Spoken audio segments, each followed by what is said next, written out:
This is Lois Whaley for Women Today and Yesterday.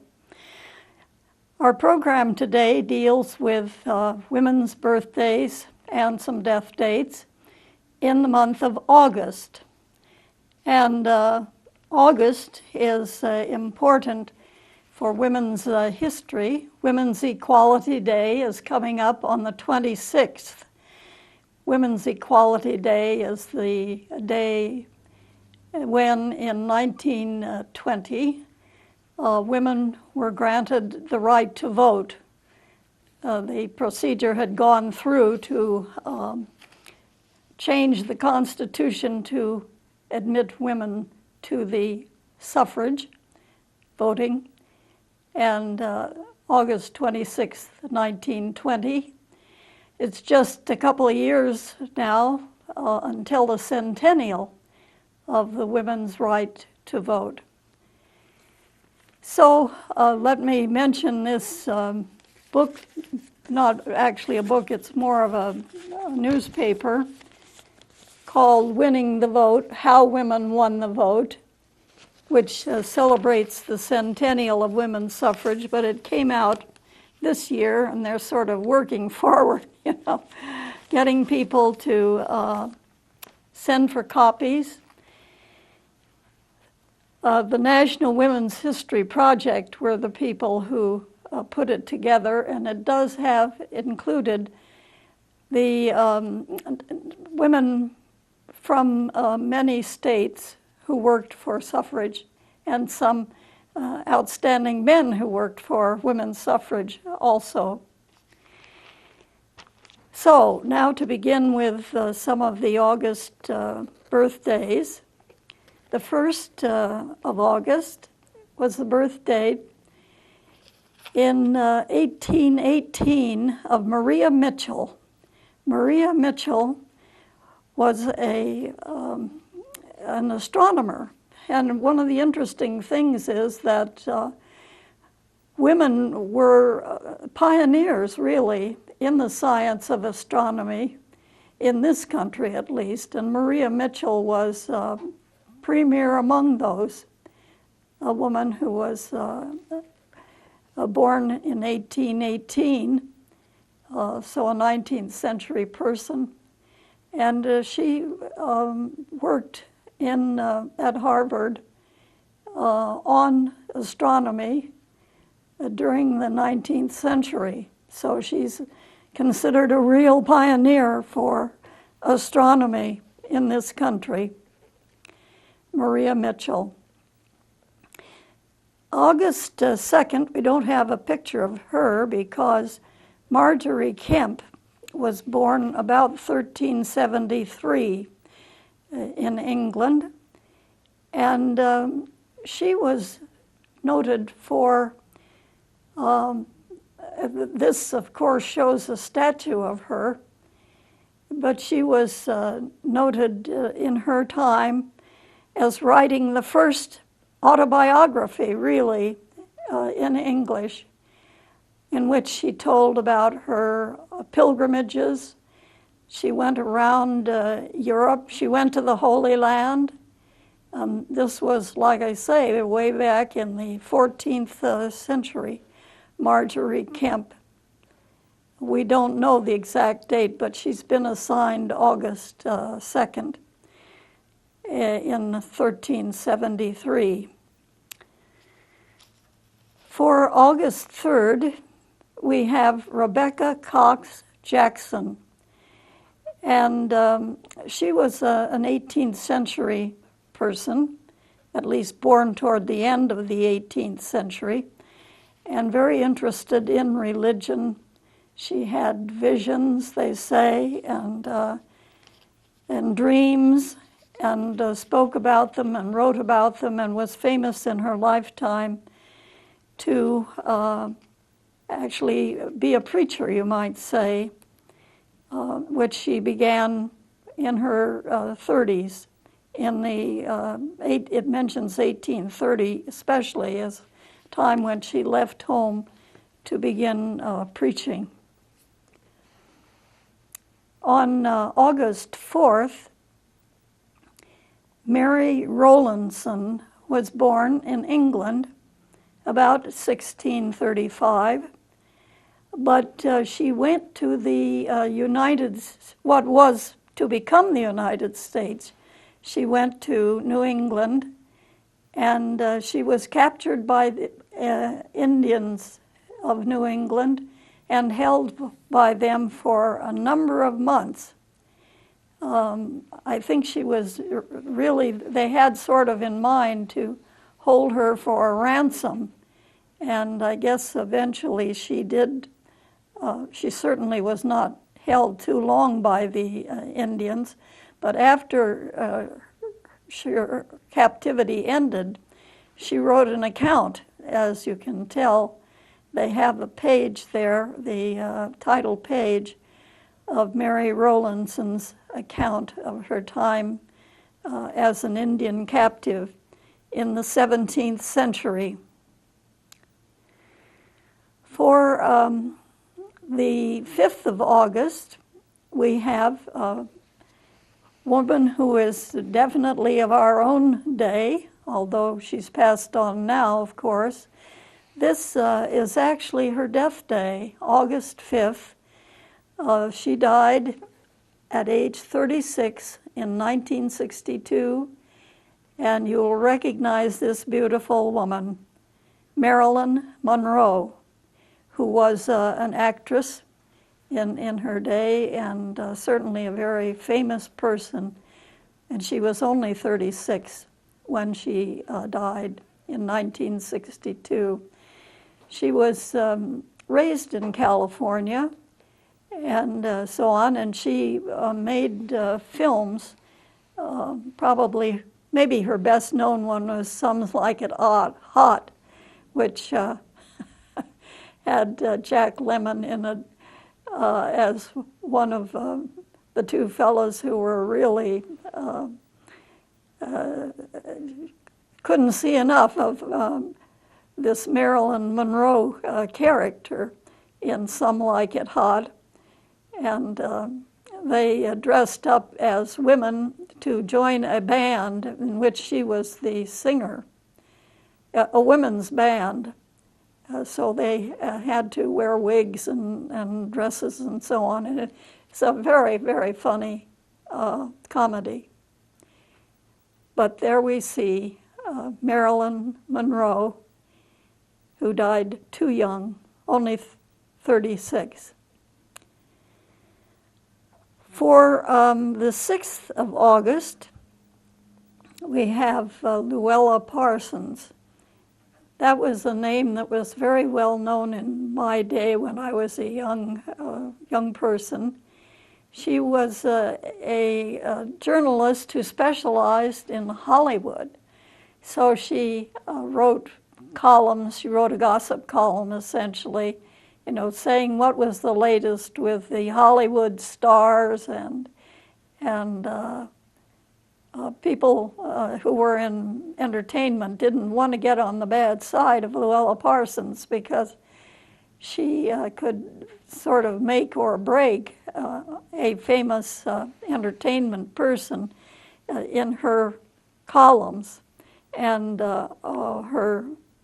she also spoke on the radio, I'm quite sure, having heard her at some time when I was a young person.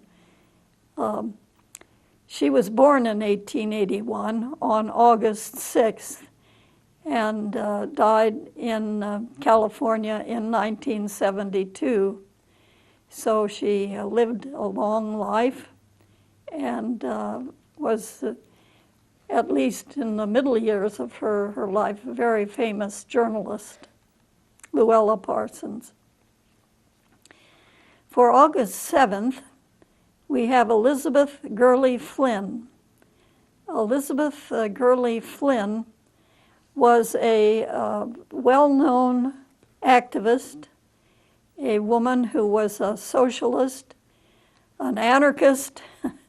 She was converted from socialism to anarchism and sort of put the two together.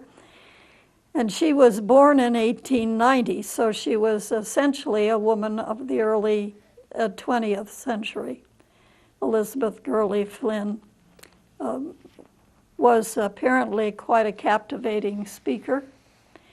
And she spoke for socialism and communism, and was a notorious name for being such a very left-wing person when I was a young girl.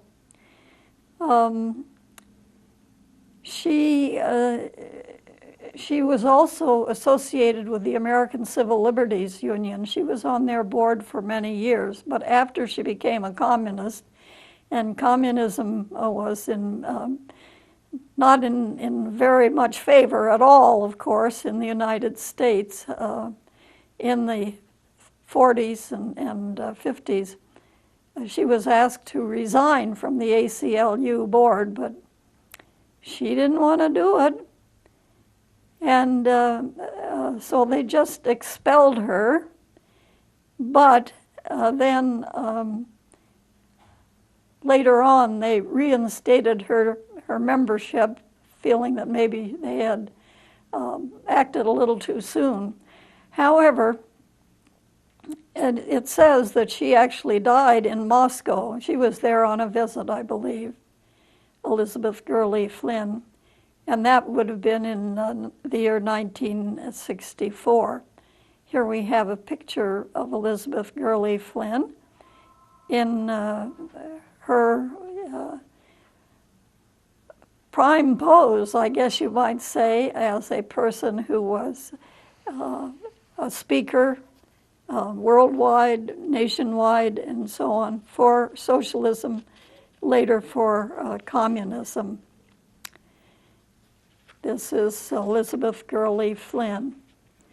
Now, for the 8th of August, we have a woman called Alice Keiteler. She lived in the 13th century, so of course we don't have any picture of her. But she was born in Ireland in the 13th century, and they've assigned her to August 8th. But she seems to have had quite a reputation as a witch. And there was a great fear of witches. Old women in particular, the sort of traditional idea of ugly old gal who brings curses on neighbors who are not nice to her and that sort of thing. And that certainly was her reputation in this 13th century time when she lived. And however, it says that she escaped being burned at the stake, but one of the other women who had aided her was burned at the stake. Witches didn't live too long, and back in the day when people thought the best thing to do with them was to burn them up. Now, for the 9th of August, we have Conchita Cintron, who was a Chilean woman, born in 1922, actually. And she has a very interesting hat on. And maybe you can tell from the hat and also the jacket she's wearing and the tie, she was actually a bullfighter. She was one of a few famous women bullfighters, Conchita Cintron, born in 1922. It says by 1943, when she would have been 21 years old, she'd fought 211 bullfights and killed 401 bulls on foot. She didn't, the bullfighters on foot take their cape and tease the bull and get the bull to run at them and run past them and run on the other side and so on. So by 1949, she'd killed 800 bulls on horseback because sometimes the bullfighters fight from horseback, and sometimes they fight down on the ground when they wave their capes at the bulls. So it says that she had killed 800 bulls on horseback and 400 on foot. Now, bullfighting is not really a pastime that one sees much of anything of in this country, but it's very famous in Spain and in Mexico, and Spanish-speaking countries are quite fond of the sport of bullfighting, in which a person fights the bull and eventually kills the bull and, survives themselves, although once in a while the bull gets the better of them. But Conchita Cintrón, born in 1922, was this famous woman bullfighter who killed so many bulls. Just adding them up right here, that's 1,200, 800 on horseback and 400 on foot by the year 1949, when she would still have been in her late 20s. Quite a handsome woman. On August 10th, there was a woman called Ella Bloor, and that was actually a death date for her, August 10th, in 1951, and she was almost 90 years old. And she was someone who was really out there. It says she had been arrested more than 30 times during her life, but she was a very persistent and persuasive socialist. And she was also very active in promoting women's rights in the days before women won the right to vote, which, as I mentioned, we celebrate this month, August 26th, as Women's Equality Day for getting the right to vote. But Bloor lived long before that, although she was able to. If she died in 1951, that was 31 years after the passage of women's suffrage in this country. So she did live to cast her vote. She was especially well known during the early years of the last century.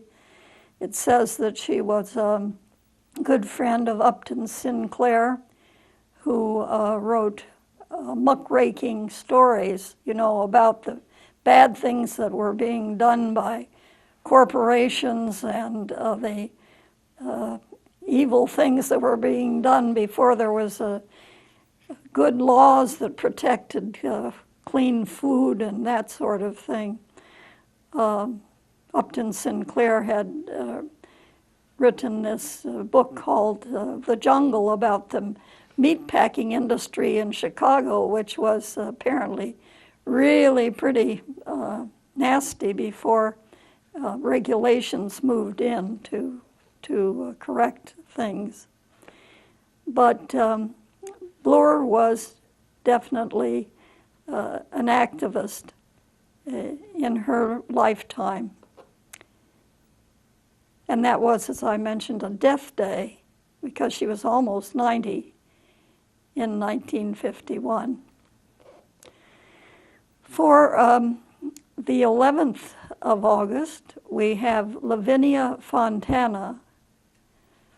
Lavinia Fontana, this is a self-portrait, we believe.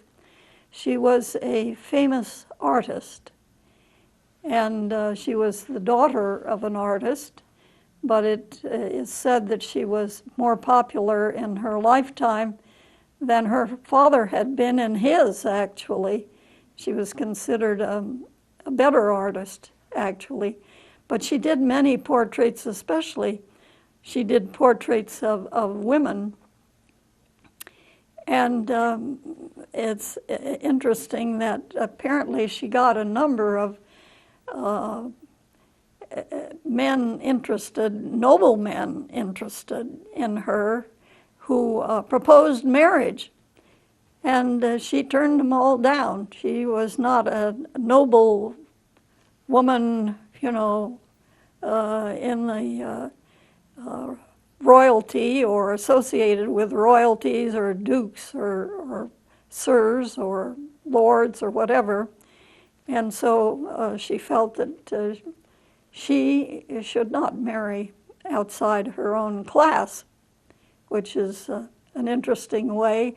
Of course, there were a lot of women later on, including some famous American women, who were very happy to marry men who were lords or sirs or whatever. But she was not one of them. Now, for the 12th of August, we have Radcliffe Hall. And the picture I have of Radcliffe Hall in my book shows her with a dressed up like a man with a cigarette in her mouth. And when I say dressed up like a man, actually she was wearing short hair and with a slicked back hair, definitely short hair, looking very masculine looking actually. She was a famous lesbian, and she was born in 1880 on August 12th. She was English. She was she wrote a book called The Well of Loneliness, which was well received. Virginia Woolf, the famous English novelist, was among the people who praised it. But of course she went right on living the way she wanted to live, and living as she did her whole life as a lesbian, out lesbian. For August 13th, we have an American woman, not only an American woman, but an Ohioan, and a very famous woman in her day. Her name was Annie Oakley, born Phoebe Ann Moses, and she was born in Darke County, Ohio.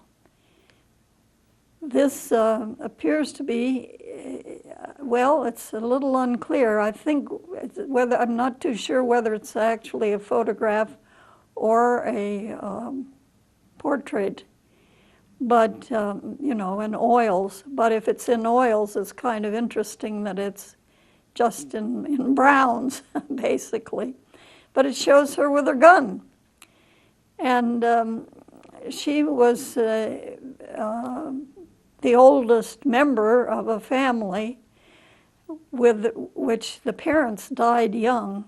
And she was the oldest one, and she had a lot of younger brothers and sisters, and they needed to eat. And so she went out and used her skills as fighting with a gun to kill animals for the table so that her siblings could have something to eat. And she became a very famous marksman, which, already by the same time she was a teenager, 16 or so, she was well known, and finally served with Buffalo Bill. She even defeated the famous marksman Frank Butler, who married her, and decided that he would retire and serve as the business person in the family, while she did the shooting and played in the Buffalo Bill Circus and so on. But it's interesting that she's one of our people from Ohio. She was born in 1860 on August 13th in Darke County, Ohio. And she continued to be an entertainer. It was said that she could shoot a card that was held sideways. She could hit, at some distance, at a great distance. Like they would hold up a card held sideways, out to one side, and she could hit the card dead on the side of it. That was one of the skills that she exhibited as a markswoman. Now, on August 14th, there was an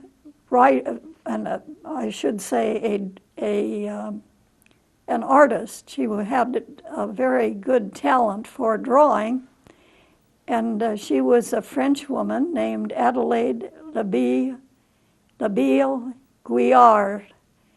She was born in 1749, so we didn't manage to get a picture of this woman. But she was a well-known portraitist in the 18th century, perhaps not quite as well known as Vigée Lebrun, but they say that if anything, she was an even better artist than the better-known Elizabeth Vigée Lebrun. Adelaide Labille Guiard, born in 1749, but they've assigned her to August 14th because they weren't sure just what day she was actually born, which is often the case with people who were born hundreds of years ago like that. Now for August 15th, we have an American woman author, quite well known. Her name, Edna Ferber. Edna Ferber was born in Michigan. She was actually born in Kalamazoo in 1885. And she was a very popular author in the 20th century. One of her first, most famous stories was Showboat. And Showboat was a very popular musical that opened in 1927. And she had worked on she didn't write the music. She wrote the lyrics for the music. And she wrote the plot, that sort of thing. But a number of her works were made into movies, which I remember seeing as a girl, and were lots of fun things. One was So Big. That was not a musical, but Cimarron was, I believe, Saratoga Trunk, and Giant, probably the best known of all, which came out, I believe, in 1956, and starred Rock Hudson as the male star, with Elizabeth Taylor as the female star. So Edna Ferber was quite a popular author during the last century, and people still, probably someplace they're saying they have putting on Showboat. Maybe not anymore, but it used to be very popular, not only after its time on Broadway in the 1920s, but it was put on by a lot of local acting groups later on. Now, one of the things she said that is interesting about a question about being married. apparently she never did marry, actually. And she said, being an old maid is like death by drowning, a really delightful sensation after you cease to struggle. Kind of an odd thing for a person to say. But she was certainly someone who had a lot to say and write in her time, Edna Ferber. Now, for August 16th, and this is one of the kind of interesting things, is that in another book that I have, a book other than the one that I, am using right now, Remember the Ladies by Kirsten Olson, has this woman born on August 15th instead of August 16th. So I'm not too sure which was really her birth date. And that should not be so unknown, because she was a very famous actress in the 1900s. I remember her as quite an elderly lady. I'm not sure what the picture, we do have a picture of her, Ethel Barrymore, who was born in Philadelphia in 1879. This shows her in profile. And rather a younger woman, maybe in her 40s here. I remember her as a considerably older person, gray hair and all that. But Ethel Barrymore was a lifelong actress. She was born to actors herself. Not that she was on the stage as a child, but she began acting as a teenager and acted not only on the stage but in films for many years. It says she won an Academy Award as Best Supporting Actress. And of course, she lived into the age of TV, so she was on TV plays too in the 1950s and so on. So she did marry, and she had 3 children, and she just took them right along with her. She didn't stop her acting career, which in the day when she was working, of course, on the stage meant quite a bit of traveling around. She just brought the kids along with her. Ethel Barrymore, and they have a beautiful picture of her as a young woman, which I had never seen before. Like I say, when I knew her, she was a gray-haired, very matronly lady. After all, she was born in 1879, so, 21 years to 1900, and then another 40 years to 1940, which would have been when I would probably have first noticed her in movies or something. She would have been in her 60s by then. Ethel Barrymore. Now, August 17th is another famous actress, and she was quite the vamp. Her name, Mae West. She was born August 17th, 1892 in Brooklyn. And she was particularly famous in the 1930s. So I do remember pictures of her, because they would be often in the newspapers.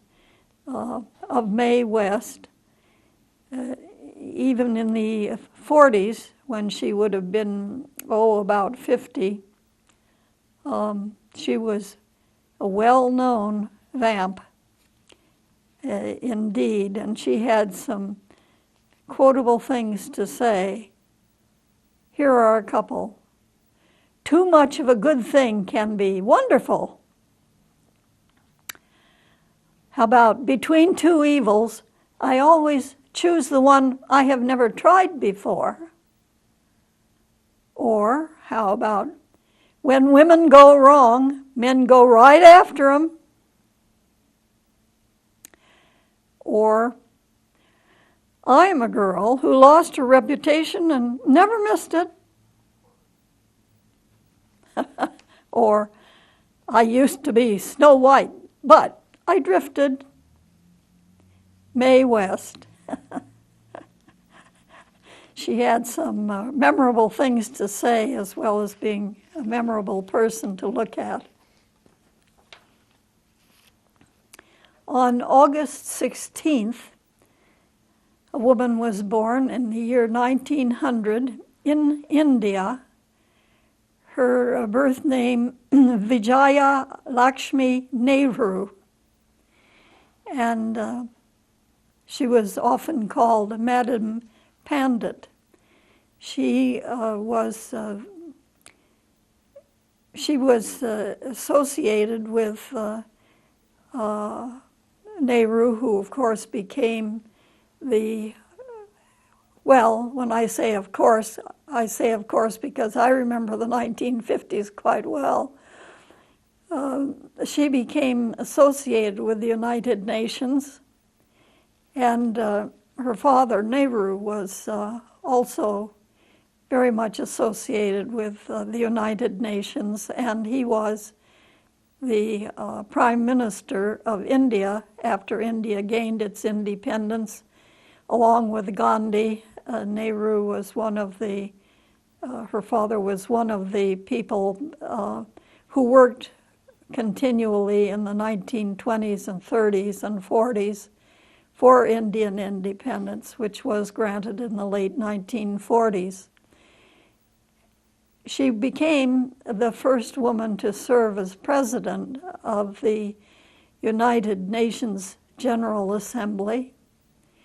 And she, like I say, also served as Prime Minister of India later in her life. She was a famous, wonderful woman, a diplomat and government official from India.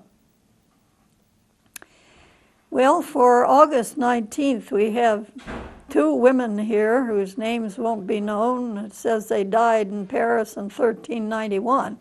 It's a very long time ago.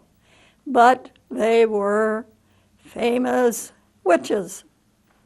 And this was like about 1390 or thereabouts. And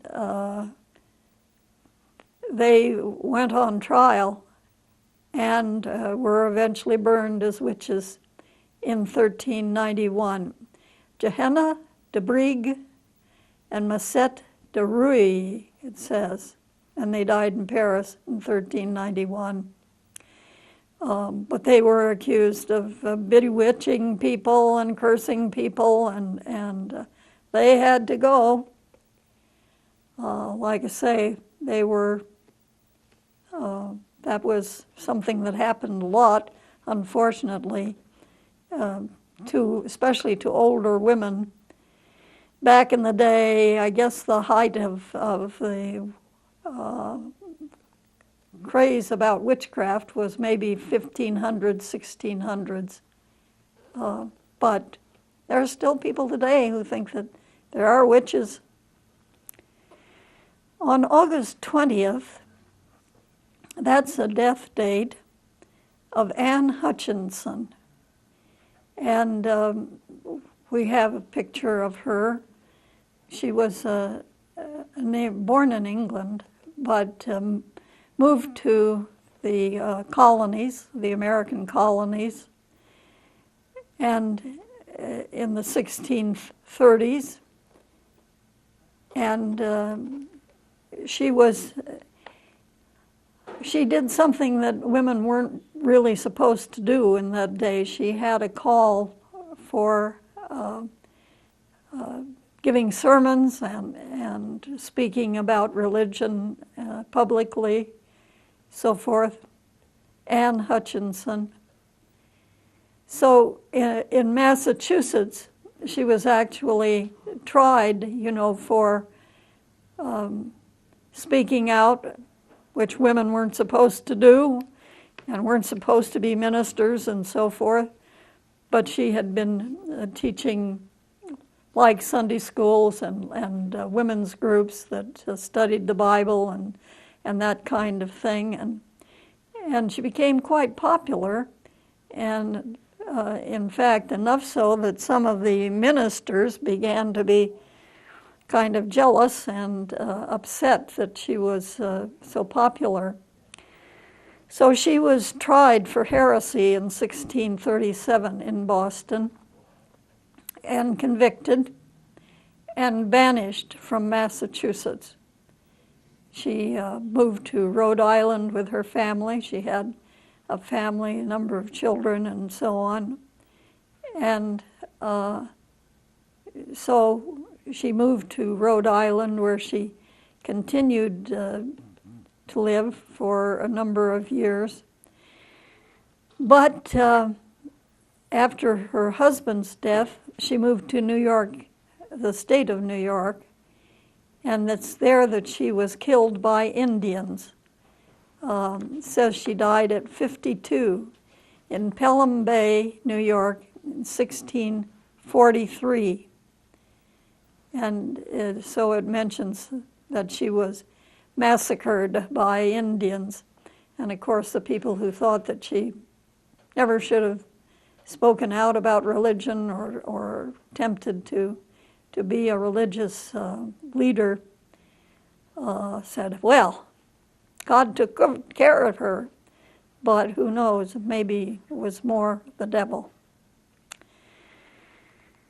Now, August 21st is the death date for a woman called Elizabeth Bathory. Yeah, I guess we have a picture of her. She died in 1614 in Transylvania, which is now part of the country of Romania. That was a long time ago. But this woman was a real monster. It is said that she killed something like 600 young women. And, she killed them one at a time over the course of a number of years. And it is said that her cruelty and her evil ways were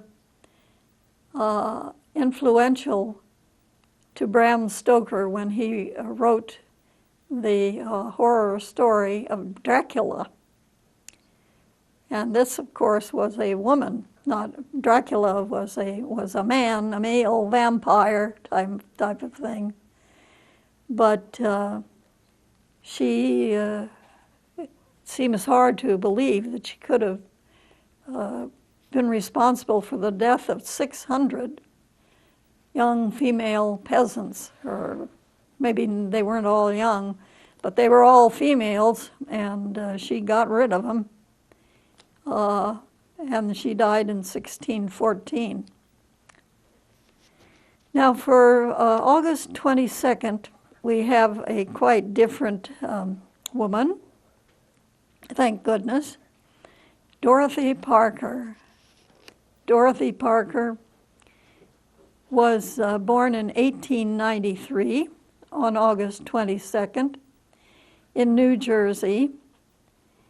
And it's said that George Bernard Shaw was very curious about her. Parker was a journalist, basically.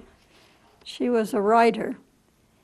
And George Bernard Shaw, the English playwright, was quite curious about her and asked an American woman what Dorothy Parker was like. And this woman, Ruth Gordon, responded she was pretty, small, dark-haired, loved fellers. Fellers loved her. She said memorable things. She said cruel things. She drank a lot and went to parties. That sort of summed up Dorothy Parker, quite aside from the fact that she was a well-known writer in her day. born in 1893. And she lived into the 1950s. She was not a person who died young, and interestingly, she married the same man a couple of times. That is to say, she married him, lived with him a couple of years, divorced him, did other things for a while, and married him again. His name was Alan Campbell, and she was reunited with him for the final time in 1956. And it says that Mae West, you know, who is famous for saying things too, and we saw a picture of her just a little bit ago, was sometimes confused, who knows why, with Dorothy Parker. And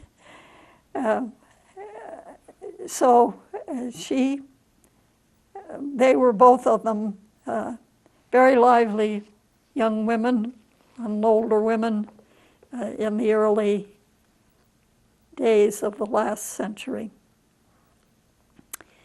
Well, for August 23rd, we have a death day here, and this is, another witch. Her name was Kara Geisler. We don't have a picture of her, I don't believe. But she was one of the victims of the witch hunting craze in Europe, and she was really, they worked really hard to get her to admit to being a witch. She was tortured and so on until she finally admitted she was a witch, so they stopped the torture for a while. But then she recanted, said no, she really wasn't a witch, so they started in again on her. And that was a really bad time for especially sort of old women who somehow gained the reputation of being witches. But she died finally under torture in 1597 and was burned in that year. So bad days for witchcraft and for believing in witchcraft back in the 16th century.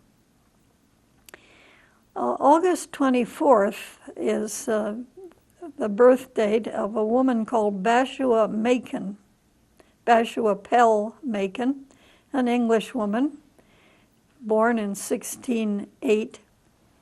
And she's not generally well known, but she was one of the first feminists, okay?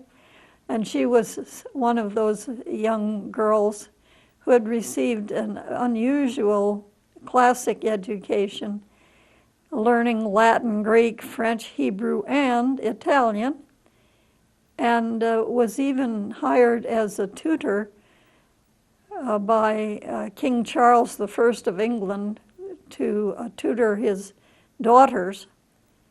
But after the English Civil War broke out, that brought an end, I guess, to that. But she later ran a school for girls.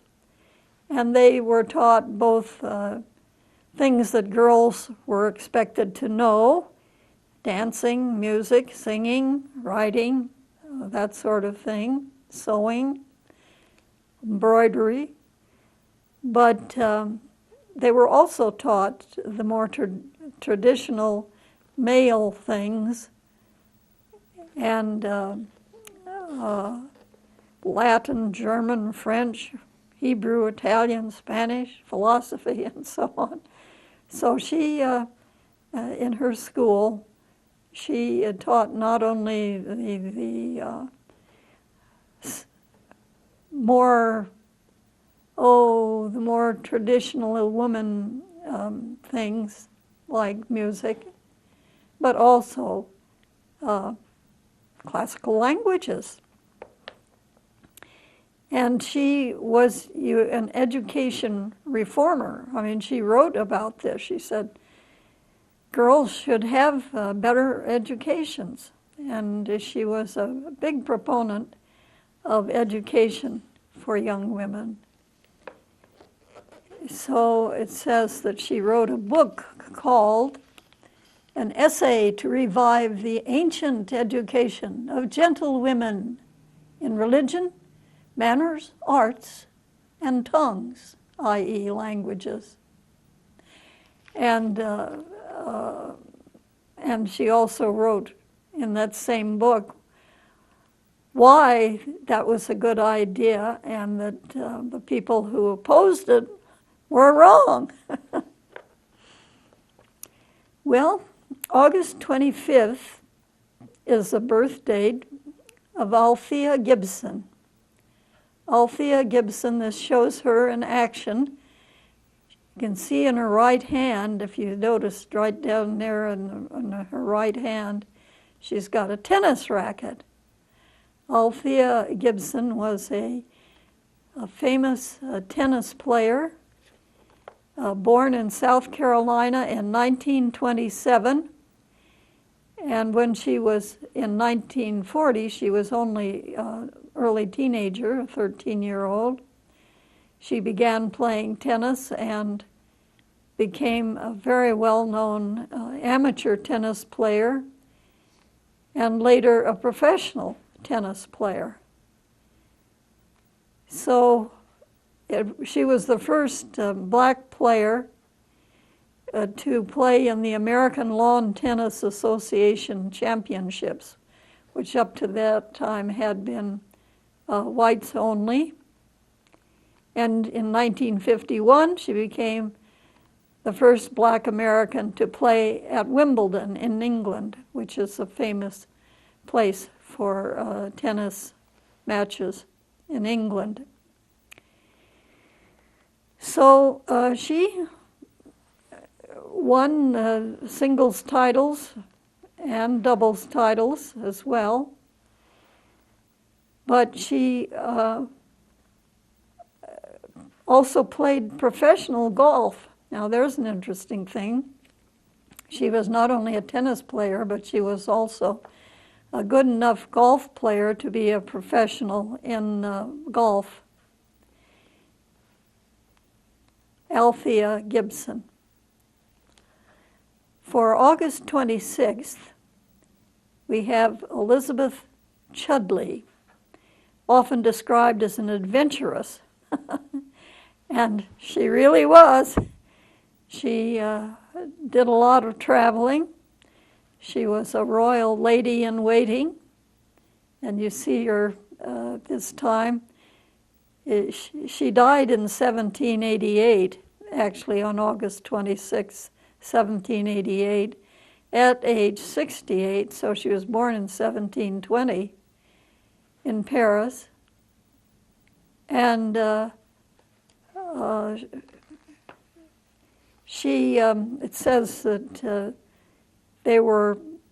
she became really subject to a great deal of gossip because of wearing very sexy clothing, shockingly revealing dresses, big parties, and King George II was very, very fond of her indeed.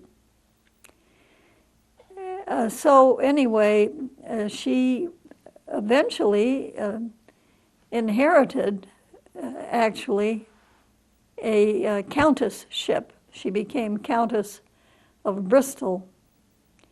And by then she had had a very adventuresome life around Europe. 1788, that was the year before the French Revolution.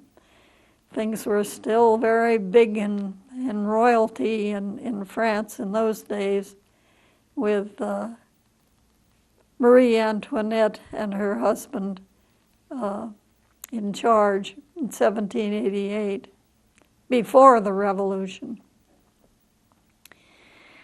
On August 27th, woman born in Michigan was Catherine Dexter, who later married a man named McCormick.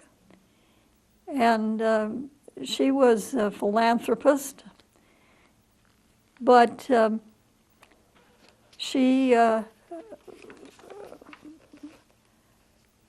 will leave her to her philanthropy and move on to show Mother Seton, born Elizabeth Ann Bailey in New York City in 1774. And she was the first American-born saint. There was a woman who, was sainted before she was, but she was an Italian-American, whereas Mother Seton, who had been raised a Protestant but became a Catholic and a nun and the head of a Catholic nuns society, and a famous teacher and so on. She was canonized in 1975, but she actually died in 1821, so it shows her as a early 19th century woman.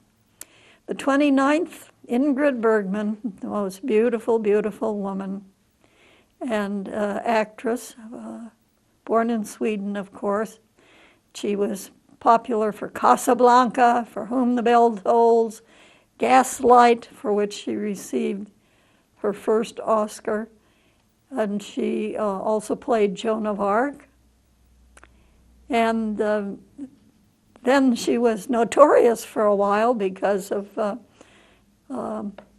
jumping away from her husband and marrying another famous Italian, Roberto Rossellini, the filmmaker. But she got back to popularity with Anastasia, her second Oscar, and Murder on the Orient Express, a third Oscar. How about that? The 30th of August was the birth date of Mary Shelley, and she wrote Frankenstein. She was a teenager at the time. She was the daughter of Mary Wollstonecraft Godwin, who was a very famous woman. And Mary Shelley married the poet Percy Bysshe Shelley, but Frankenstein has kept her name alive ever since. And finally, for the 31st of August, Mary Putnam Jacobi, an English woman born in 1842, who became a doctor and a medical pioneer, born in 1842. She lived in the United States in the 1870s and was a professor at Elizabeth Blackwell's Women's Medical College in New York State. So there we have our August birthdays and death days of famous women. This is Lois Whaley for Women Today and Yesterday.